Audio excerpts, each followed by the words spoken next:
Assalamualaikum warahmatullahi wabarakatuh. Alhamdulillahirabbil alamin. Wabihi nasta'in wa ala umuri dunya waddin. Assalatu wassalamu ala asrofil anbiya wal mursalin wa ala alihi wa sahbihi ajmain. Rabbi israhli sadri wa yassirli amri wahlul 'uqdatam min lisani yafqahu qawli. Hadirin dan hadirat sekalian, Bapak, Ibu, Saudara, kajian kalbu, kajian jelang berbuka Ramadan 1445 Hijriah.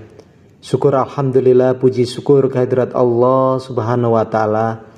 Kita dipertemukan oleh Allah Subhanahu wa taala melalui live streaming untuk ngaji bareng melalui kajian kalbu yang telah diprakarsai oleh tim Ismuba SD Muhammadiyah 1 Wringenanom. Semoga dengan kajian ini menambah wacana kita, menambah keilmuan kita, dan meningkatkan takwa kita kepada Allah Subhanahu wa taala.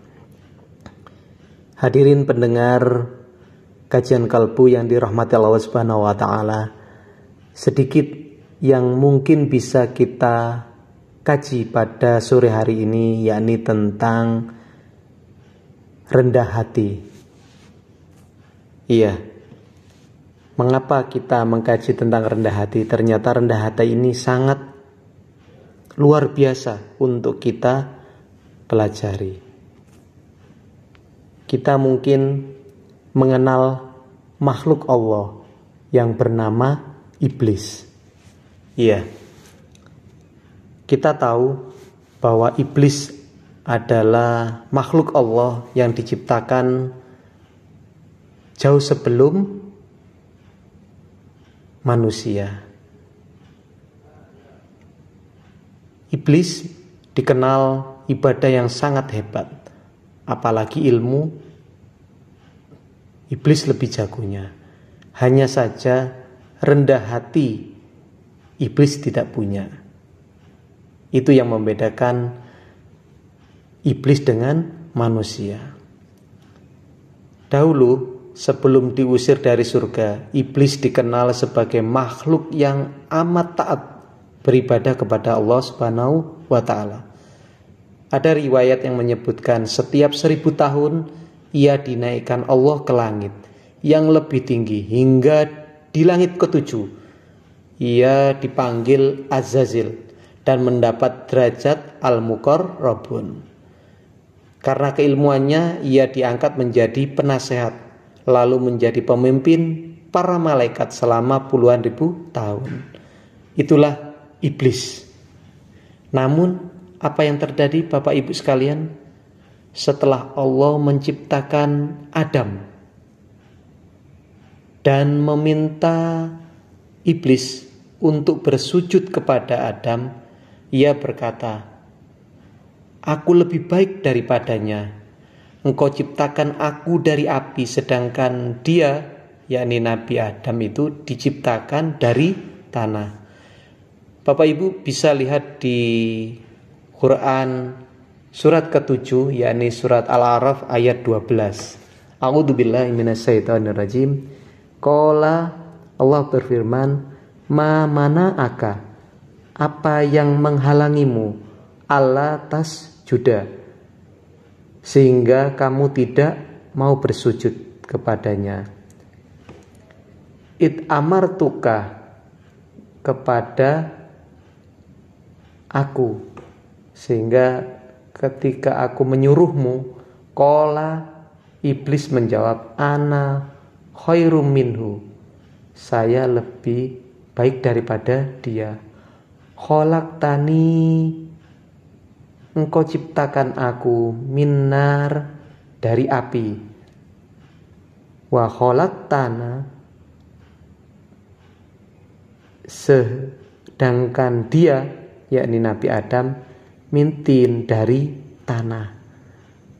Itu adalah ungkapan iblis kepada Allah yang sehingga membuat Allah murka di dalam lanjutannya, yakni Ayat ke-13.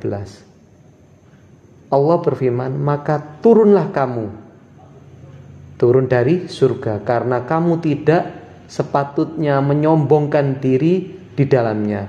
Keluarlah, sesungguhnya kamu termasuk makhluk yang hina.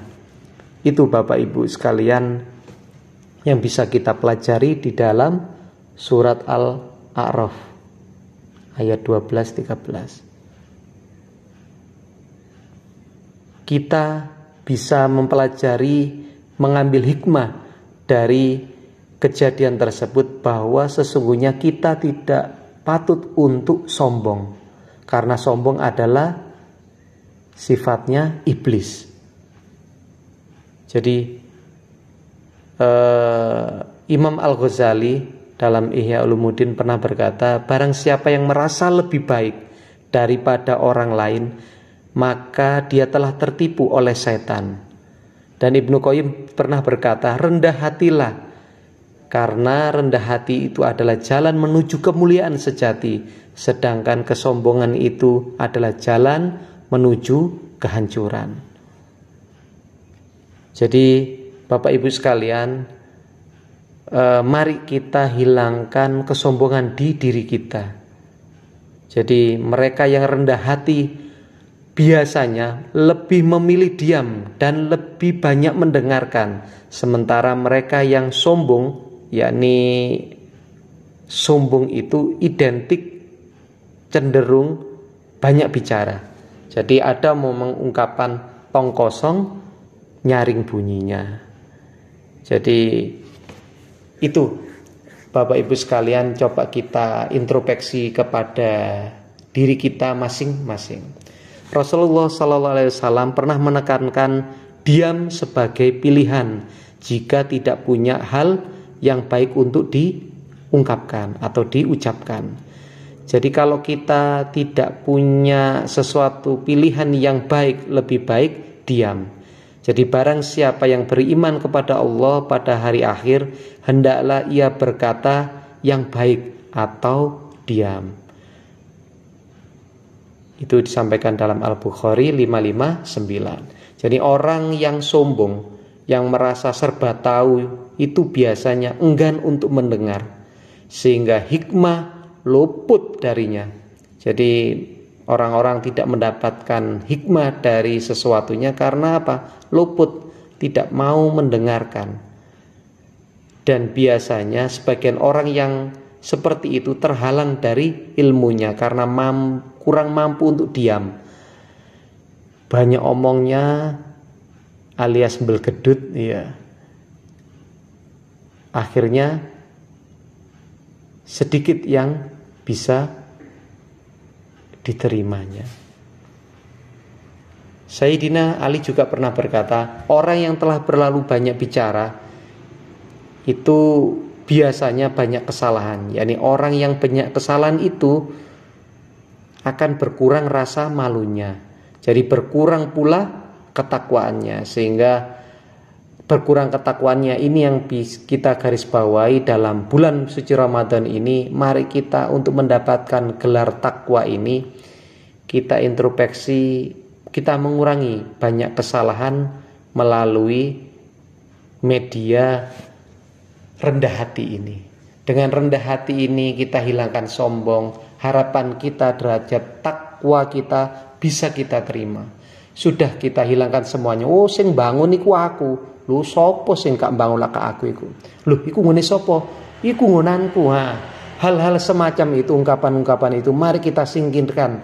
Intinya adalah kita hanya mengharap ridho Allah Subhanahu wa ta'ala tanpa embel-embel yang lain. Harapan kita dengan ridho Allah Subhanahu wa ta'ala, Allah yang akan menilai kita, sehingga enak kita bisa hanya fokus mengharapkan ridho dari Allah Subhanahu wa ta'ala. Biarlah Allah saja yang menilai amal ibadah kita. Itu dari kami, semoga bermanfaat. Nasrum minallah wa fathul qarib wa basyiril mu'minin. Wassalamualaikum warahmatullahi wabarakatuh.